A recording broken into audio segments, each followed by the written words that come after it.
The smell of ionized air was thick, even through my helmet's filters. We'd been under fire all morning, ever since those since those Zillions dropped their first wave. Plasma beams sliced and scarred the lunar rock around us, and every few minutes the bunker shuddered with the impact of some new alien weapon. Still, it held. That's why they put us here, 3rd Armored Division, Earth's Thunder. We were the anchor, the last line of defense while Earth's evacuation ran its course. I remember the day the order came down. It wasn't some grand speech, no lofty stuff about saving humanity. It was just the general's gruff voice over the comm. 3rd Armored, you're on lunar garrison. Delay the Zillions as long as possible. Hold till extraction is complete. He wasn't some strategist from the comfort of an orbital base. He was in the trenches with us, the same as any private in the company. That's how Earth's Thunder operated. Every one of us, tank commanders, gunners, mechanics, hell, even the cooks, we knew the odds. But we also knew Earth came first. Always. We landed 2 weeks later, a skeleton force of M30 Abrams tanks. Old clunky, fuel-guzzling things, the military brass told us they were obsolete. Yet, here we were, digging them into the regolith, rigging turrets, and waiting for the Zillion fleet. The aliens had the high ground, sleek orbital gunships circling like vultures. But they didn't expect our first move. We charged. Tanks aren't built for lunar craters, but the Abrams have always been adaptable. Hulls bouncing, engines roaring, we rumbled out of our hiding places. The Zillions thought they had us pinned down, ready for orbital bombardment. Instead, they got 120mm shells arcing right for their bellies.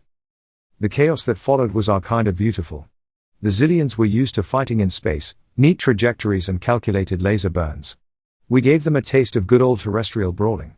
Dust clouds, frantic turret swivels, the smell of burnt fuel and hot metal. Plasma gouged holes in our armor, melted treads. One by one, my brothers in steel went silent, their transmissions cutting out with a burst of static. Yet for every Abrams that fell, 2 more hammered the Zillion flanks. It was brutal, messy, the kind of fight generals write off as reckless, unsustainable. But, damn it, it was working. We didn't have the fancy shields or repulsor tech the Zillions boasted. All we had was ballistic fury, raw firepower honed over a century of warfare on our own mudball of a planet. We turned their elegant starships into twisted, flaming wreckage littering the lunar surface. The thing about tanks, they're not designed for glory. They're designed to take a hit and keep pounding. When my gunner went down, a plasma bolt ripping through his shoulder, I shoved him out of the seat and squeezed behind the targeting systems. I wasn't as good a shot as him, but it didn't matter. Just needed to point that main gun in roughly the right direction and let it sing. The comms crackled with cheers and warnings, orders half drowned by the roar of the engine. We were down to a handful of tanks now, but morale, oddly, was sky high. Even when the orbital bombardment started, craters opening around us like a demented lunar bloom, we just got stubborn. The Zillions weren't used to stubbornness. Turns out, when you fight wars at light speed, things get predictable. They weren't programmed for a slow, relentless grind, the kind that made the Abrams shine. We made them pay in metal and plasma for every meter they gained. Extraction ships streaked away from Earth loaded with refugees as we bought time. Every minute more someone made it off that doomed rock was a victory. My tank, Thunderchild, took a hit that cracked the commander's cupola clean through. Shards tore into my face and arm, a white-hot pain that made the world spin. Yet somehow, my hand still found the reload actuator, and the main gun still answered my touch. We weren't heroes. We were just soldiers, bred in the bone to stand our ground, to make every last round count. The Zillions learned that lesson in the craters of the moon, a lesson written in the scorched hulls of the 3rd Armored. By nightfall, even Thunderchild was a smoking wreck. My surviving crew and I staggered out, battered but alive. Overhead, the last extraction shuttles were piercing the atmosphere. We'd done our job. Earth's Thunder had held as long as it could. As the Zillion ground forces closed in, their battle cries echoing through our helmets, I remember thinking the odds weren't in our favor. But then again, they never were.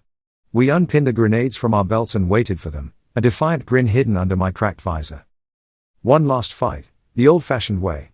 Hell, I figured, might as well give the aliens one more surprise before we went out. They came at us like a wave of steel and fury. I didn't see individual Zillions anymore, just armored shapes, insectal limbs glinting under the harsh lunar light. I'd heard their battle cries before, a screech that set your teeth on edge, yet now it had a note of desperation. Turns out, aliens could understand losing too. With no tank shells left, we'd resorted to the classics, bayonets fixed to our rifles, grenades clutched in bloody hands. It felt almost barbaric after the high-tech slaughter in the craters, but there was a primal satisfaction to it. The Zillions, for all their plasma weapons and fancy starships, weren't ready for the raw savagery of a human cornered. Sergeant Mac McKinney was built like a bull and fought like one too. He'd already lost an eye to shrapnel, but that just made him angrier. He barreled into the alien ranks, bayonet flashing, carving a bloody path. I saw a Zillion try to encircle him, 3 against 1, but Mac roared, a primal bellow that drowned out even the alien screeches. He speared one clean through the chest plate, then whirled, rifle stock shattering an insectoid jaw with pure brute force. I fought back to back with Rojas, my loader. He was just a kid, barely shaving, but he moved like quicksilver, a grenade in each hand. He'd duck under alien limbs, toss explosives into their midst, the blast tossing insectal bodies into the air. Each detonation was a small victory, a few moments of reprieve in the chaos. I took a hit to the thigh, not plasma, but the bladed limb of a Zillion slashed deep. My leg buckled, and for a sickening moment, I thought it was over. But just as the creature raised its weapon for the killing blow, Rojas was there. His bayonet ripped upwards with sickening precision, and the alien choked on its own screech before collapsing in a heap. He didn't even pause, just hoisted me over his shoulder, rifle clattering against my back. "Come on, old man," he grunted, "ain't got time for you to bleed out." The kid's voice was raw, strained, and for the first time, I heard a tremor of fear in it. Fear and the grim determination that pushed past it. We retreated, not in order, but in a clawing, desperate scramble. The Zillions surrounded us, tightening the circle. For every one we took down, 3 more seemed to appear. Their blood was a sickly green, glowing faintly where it splashed on the regolith. It shimmered under the harsh earth light, an alien stain on the pale lunar surface. "Fall back to the crater." My voice was barely a rasp, amplified through the helmet's failing calms. It was a suicidal order, I knew that. The crater was where Thunderchild smoldered, a testament to our stand. But it was also the highest ground, the last place to make our stand. We moved like a wounded beast, dragging ourselves across the blasted craterscape. The Zillions harried us, nipping at our heels, but we weren't broken yet. We still had teeth, and by God, we'd bite. Mac went down with 3 plasma burns across his chest. He jerked in agony, but there was something like triumph in his remaining eye. "For the thunder," he muttered, the blood bubbling on his lips. He rolled over, one last grenade clutched to his chest. The detonation was blinding, even in the harsh lunar light, a fiery blossom that swallowed Zillions and Mac alike. We made it to the crater rim, what was left of us. Rojas and a handful of others, all of us bleeding, limping, our uniforms blackened and torn. Below, the Zillion forces paused, hesitant before the last push. They'd learned some respect for human tenacity, it seemed. "Rojas." My voice was barely a whisper now. "You get to the evac shuttle. You hear me, kid? That's an order." He shook his head, a stubborn, defiant gesture. "Like hell, Sarge. 3rd Armored sticks together." I couldn't help but smile then, a bloody, painful grimace. The kid had guts. "Damn straight," I rasped. We lined the crater rim, weapons raised. The Zillions started their advance, a slow, inexorable wave of chitin and fury. Below us, Thunderchild still smoldered, a stark metal skeleton against the grey dust. It was a fitting grave marker. The first Zillion reached the crater rim. It was a monstrous thing, twice the size of its brethren, its segmented armor gleaming with an oily iridescence. A commander, perhaps, driven mad by the unexpected tenacity of its prey. Rojas swore, his voice a mix of defiance and exhaustion. "Time to go out in style, old-timer." I managed a chuckle that turned into a cough, sending streaks of crimson down my chin. "Wouldn't have it any other way, kid." Just then, the ground under our feet rumbled. Not the vibration of battle, but something deeper, a tremor that ran through the very bones of the moon. Dust billowed from the crater, obscuring the advancing Zillions in a choking cloud. "What in the hell?" I muttered, more to myself than to Rojas. A blast of wind tore the dust cloud away, revealing a sight that stopped both us and the Zillions in our tracks. In the crater, where Thunderchild had been a smoldering ruin, stood another tank. Not an Abrams. Sleeker, its lines predatory, its turret bristling with weapons that definitely weren't standard Earth issue. It looked like something pulled straight out of a sci-fi fever dream. The hatch hissed open, and a figure climbed out. At first, I thought it was another Zillion, The armor was so alien. But as it approached, details became shockingly clear. A human face under that sleek helmet, eyes wide with a mix of awe and ferocity. "Captain, 3rd Armored?" The voice was female, laced with urgency, but underneath it was an unmistakably human cadence. "Sorry it took so long. Traffic was murder." Traffic? What kind of crackpot explanation?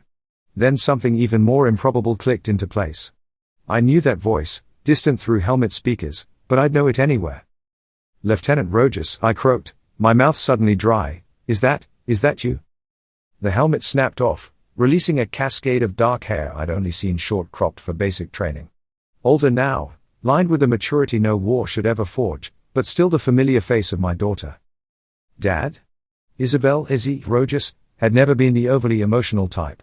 Yet, right then, tears streamed down her face as she sprinted the last few meters and crashed into me. "Impossible," I choked out, shock scrambling my senses. Then she grinned, a flash of the reckless kid she used to be, and the world snapped into a strange new clarity. "Thought you'd never figure it out," she said, pulling me upright. It hurt like hell, but the surge of adrenaline drowned out most of the pain. New toys. Long story. What matters is the cavalry's finally here. Behind Isabel, more hatches opened on sleek tanks I didn't even recognize. One by one, more figures climbed out, human faces in cutting-edge armor. She wasn't lying. They were here. Backup that was light years beyond anything I dared hope for. "You're late, Lieutenant," I rasped, my old gruffness returning, even laced with a touch of relief. "You were supposed to evacuate on the civilian shuttles. And let you old warhorses have all the fun? Hell no." Izzy's eyes glittered with defiance. "Besides, we caught a tip from one of their prisoners." She jerked her chin towards the zillions now frozen in confusion below. "Seems 3rd Armored made quite the damn impression." My heart swelled, fierce pride mingling with the pain of my wounds. Earth's thunder had not only held, but ignited a spark against impossible odds. So, Izzy surveyed the crater, the handful of bloodied survivors around me, then turned back, her grin savage. "Ready to teach these bugs a lesson, old man?" My own grin echoed hers, sharp and bloody. Wouldn't miss it for the world. The change in momentum was like a thunderclap. One moment, the zillions were poised to wipe us out with contemptuous ease. The next, they were staring up at a force that dwarfed their own. My tank crew, who I'd thought lost to the craters, roared back to life. Renewed hope ignited in their eyes, and battered weapons were seized with a fierce energy. "Let's give 'em a taste of the next generation." Izzy's voice crackled over the comms, and with a howl the sleek new tanks surged forward. They moved with a speed that made our old Abrams seem like lumbering behemoths. Energy beams, shimmering in hues I'd never seen, lashed out, not just searing through zillion armor, but creating force fields that threw them bodily into the air. It was less a battle and more a brutal demonstration of power. The zillions, caught completely off guard, didn't stand a chance. Their plasma weapons sparked against the tank's shields, useless as rain against a hurricane. Their advance ground to a terrified halt. Then, it became a panicked scramble to retreat. I climbed onto a chunk of lunar rock, pain momentarily forgotten as I watched the carnage unfold. These weren't reinforcements, this was a technological revolution.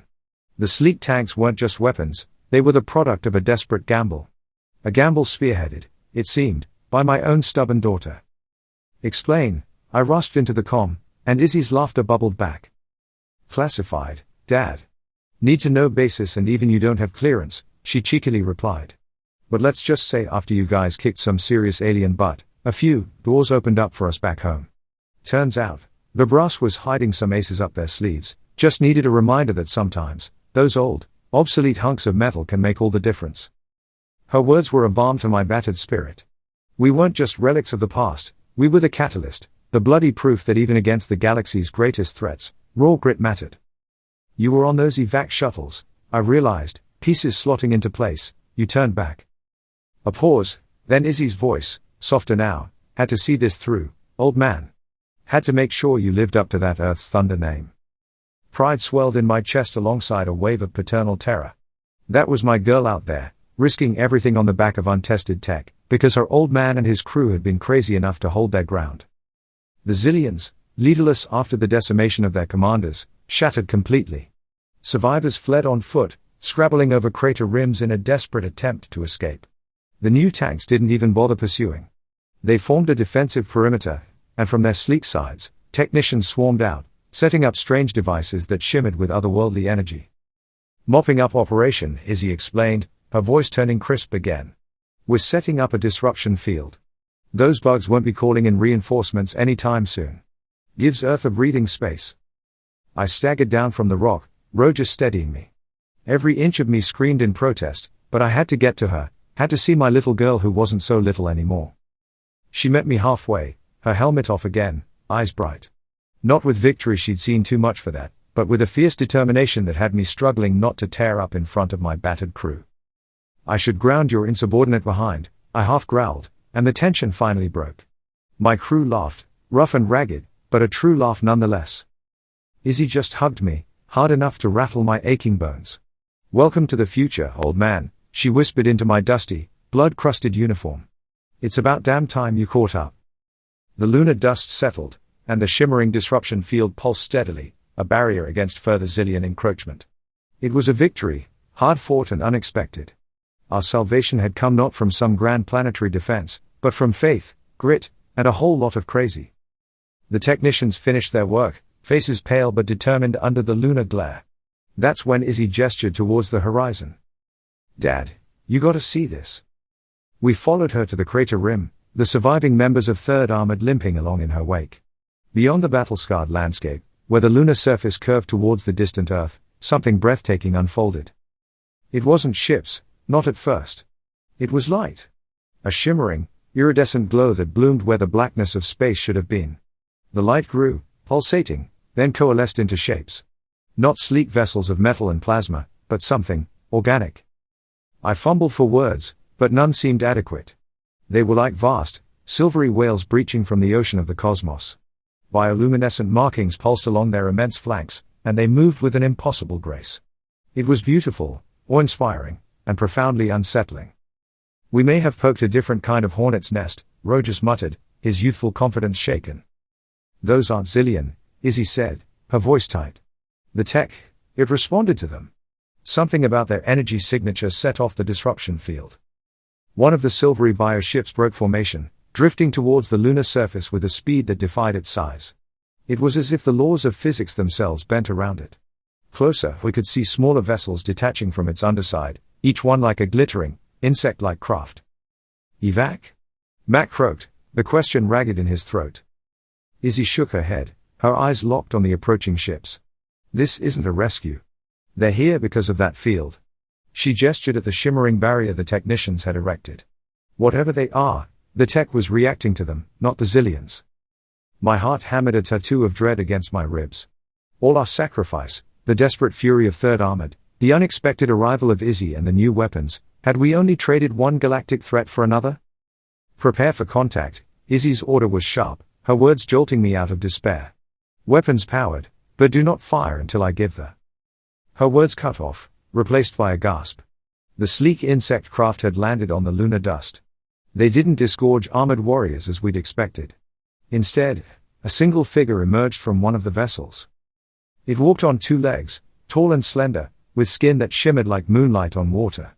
Its eyes, large and luminous, regarded us from a face both utterly familiar and entirely alien. The figure came closer. It stopped before Izzy, studying her with an unnerving intensity. I tensed, ready to pull her back, to fling myself bodily between her and this unknown creature, but something in its bearing held me immobile. Then, in a lilting, musical voice that sent shivers down my spine, the figure spoke in perfect, unaccented English. Greetings, Captain Rojas. We have come in response to your signal.